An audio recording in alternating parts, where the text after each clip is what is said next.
Beauty by Anna Sewell. Read by Anne-Lise Kadri. Chapter 29. Cockneys. Then there is the steam engine style of driving. These drivers were mostly people from towns who had never had a horse of their own and generally travelled by rail. They always seemed to think that a horse was something like a steam engine, only smaller. At any rate, they think that if only they pay for it, a horse is bound to go just as far and just as fast and with just as heavy a load as they please. And be the roads heavy and muddy, or dry and good, be they stony or smooth, uphill or downhill, it is all the same.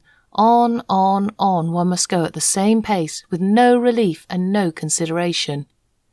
These people never think of getting out to walk up a steep hill. Oh no, they have paid to ride, and ride they will. The horse? Oh, he's used to it. What were horses made for if not to drag people uphill? Walk? A good joke indeed. And so the whip is plied, and the rein is jerked, and often a rough scolding voice cries out, "Go along, you lazy beast!" And then comes another slash of the whip, when all the time we are doing our very best to get along, uncomplaining and obedient, though often sorely harassed and downhearted.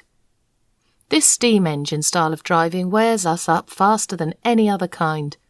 I would far rather go 20 miles with a good considerate driver than 10 with some of these. It would take less out of me. Another thing, they scarcely ever put on the drag, however steep the hill may be, and thus bad accidents sometimes happen. Or if they do put it on, they often forget to take it off at the bottom of the hill, and more than once I've had to pull halfway up the next hill with one of the wheels lodged fast in the drag shoe before my driver chose to think about it, and that is a terrible strain on a horse. Then, these cockneys, instead of starting at an easy pace as a gentleman would do, generally set off at full speed from the very stable yard, and when they want to stop, they first whip us and then pull up so suddenly that we're nearly thrown on our haunches, and our mouths are jagged with the bit. They call that pulling up with a dash, and when they turn a corner, they do it as sharply as if there was no right side or wrong side of the road. I well remember one spring evening. Rory and I had been out for the day. Rory was the horse that mostly went with me when a pair was ordered, and a good honest fellow he was. We had our own driver, and, as he was always considerate and gentle with us, we had a very pleasant day. About twilight, we were coming home at a good smart pace. Our road turned sharp to the left, but as we were close to the hedge on our own side, and there was plenty of room to pass, our driver did not pull us in. As we neared the corner, I heard a horse and 2 wheels coming rapidly down the hill towards us. The hedge was high and I could see nothing, but the next moment we were upon each other. Happily for me, I was on the side next to the hedge. Rory was on the right side of the pole and had not even a shaft to protect him. The man who was driving was making straight for the corner, and when he came in sight of us he had no time to pull over to his own side. The whole shock came upon Rory. The gig shaft ran right into his chest, making him stagger back with a cry I shall never forget. The other horse was thrown upon his haunches, and one shaft broken. It turned out that it was a horse from our own stables, with the high-wheeled gig that the young men were so fond of. The driver was one of those random, ignorant fellows who didn't even know which is their own side of the road, or if they know, don't care.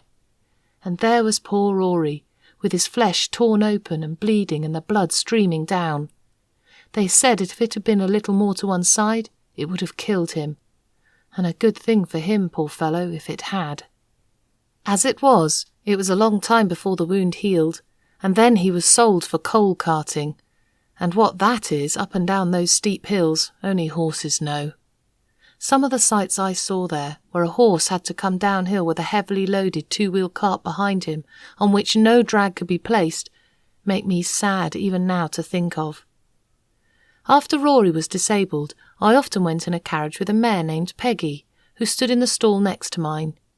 She was a strong, well-made animal, of a bright dun colour, beautifully dappled and with a dark brown mane and tail.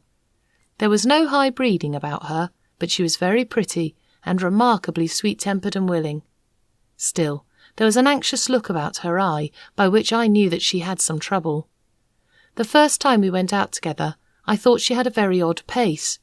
She seemed to go partly in a trot, partly in a canter, 3 or 4 paces, and then make a little jump forward. It was very unpleasant for any horse who pulled with her, and made me quite fidgety. When we got home I asked her what made her go in that odd, awkward way. "Ah," she said in a troubled manner, "I know my paces are very bad, but what can I do? It really is not my fault. It's just because my legs are so short. I stand nearly as high as you, but your legs are a good 3 inches longer above your knees than mine, and of course you can take a much longer step, and go much faster. You see, I did not make myself. I wish I could have done so. I would have had long legs then. All my troubles come from my short legs," said Peggy in a desponding tone.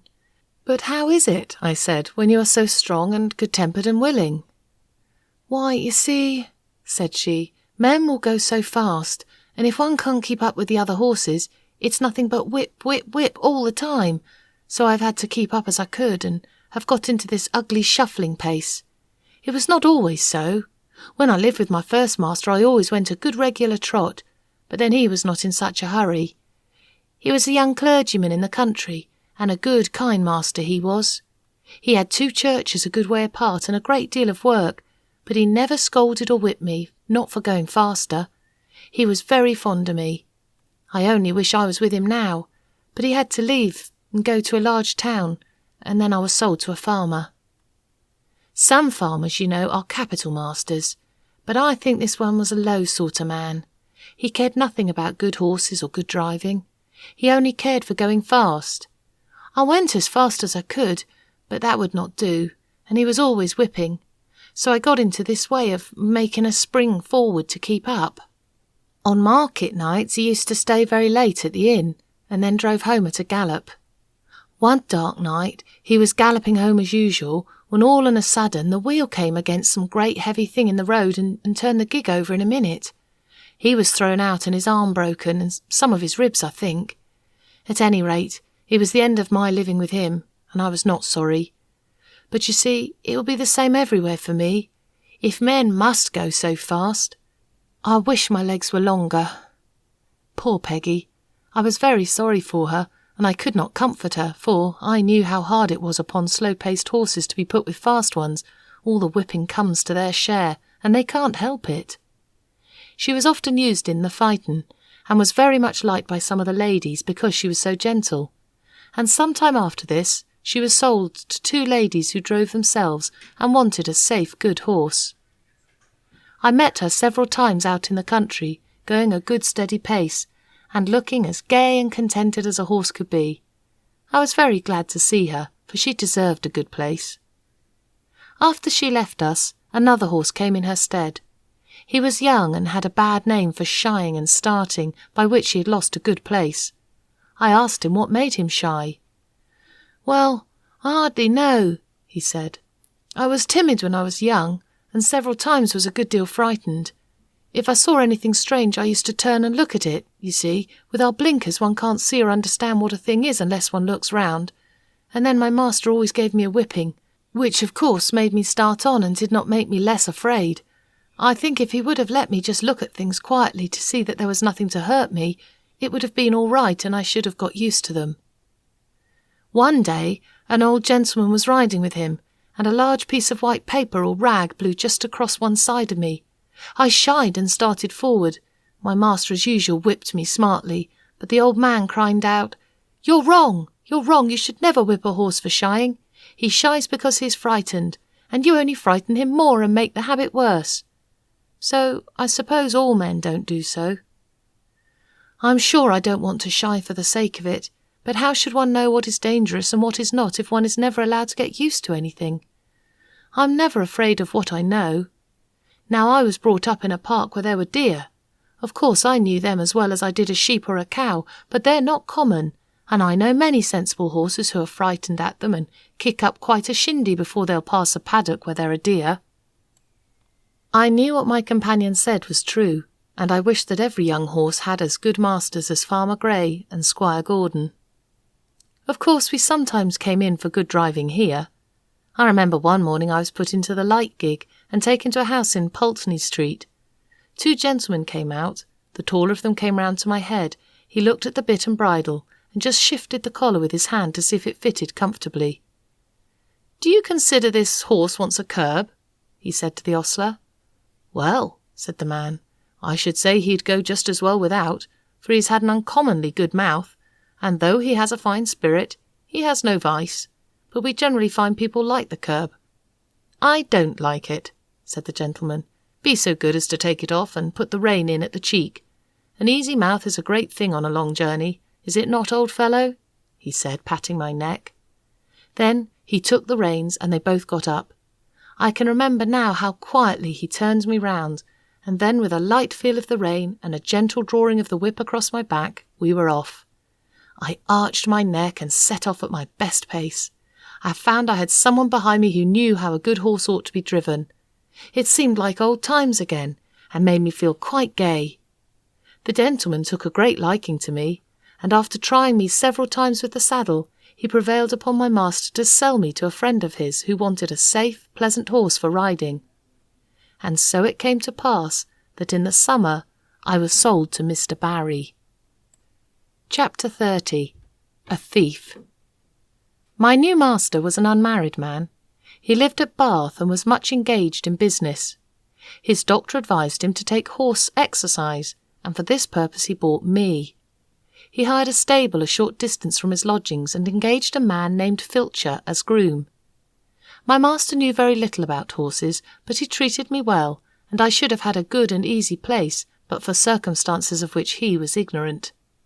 He ordered the best hay, with plenty of oats, crushed beans and bran, with vetches or ryegrass, as the man might think needful.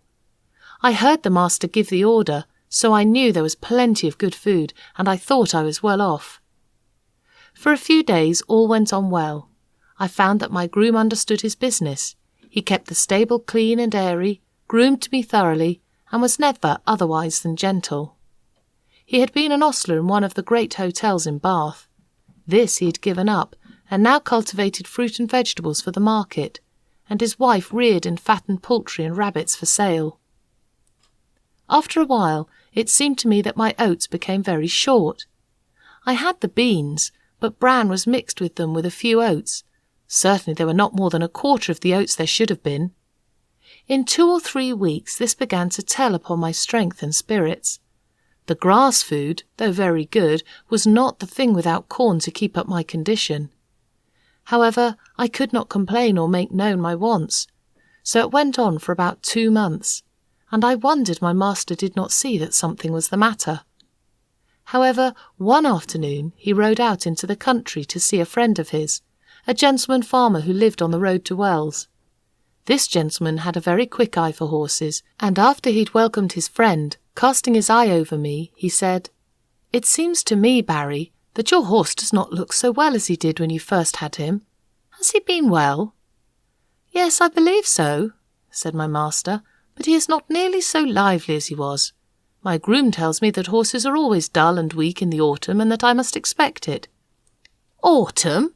Fiddlestick," said the farmer.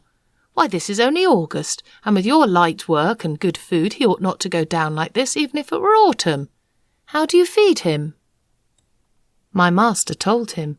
The other shook his head slowly and began to feel me over. "I can't say who eats your corn, my dear fellow, but I am much mistaken if your horse gets it. Have you ridden very fast?" "No, very gently." "Then just put your hand here," said he, passing his hand over my neck and shoulders. "He is as warm and damp as a horse just come up from grass. I advise you to look into your stable a little more. I hate to be suspicious, and thank heaven I have no cause to be, for I can trust my men, present or absent. But there are mean scoundrels wicked enough to rob a dumb beast of his food. You must look into it." And turning to his man who had come to take me, "Give this horse a good feed of bruised oats, and don't stint him." Dumb beasts! Yes, we are, but if I could have spoken, I could have told my master where his oats went to. My groom used to come every morning about 6 o'clock with a little boy, who always had a covered basket with him. The boy used to go with his father into the harness room where the corn was kept, and I could see them, when the door stood ajar, fill a little bag with oats out of the bin, and then the boy used to be off. 5 or 6 mornings after this, just as the boy had left the stable, the door was pushed open and a policeman walked in, holding the child tight by the arm. Another policeman followed and locked the door on the inside, saying, "Show me the place where your father keeps his rabbit's food." The boy looked very frightened and began to cry, but there was no escape, and he led the way to the corn bin. Here the policeman found another empty bag like that which was found full of oats in the boy's basket. Filcher was cleaning my feet at the time, but they soon saw him, and though he blustered a good deal, they walked him off to the lock-up, and his boy with him. I heard afterwards that the boy was not held to be guilty, but the man was sentenced to prison for 2 months.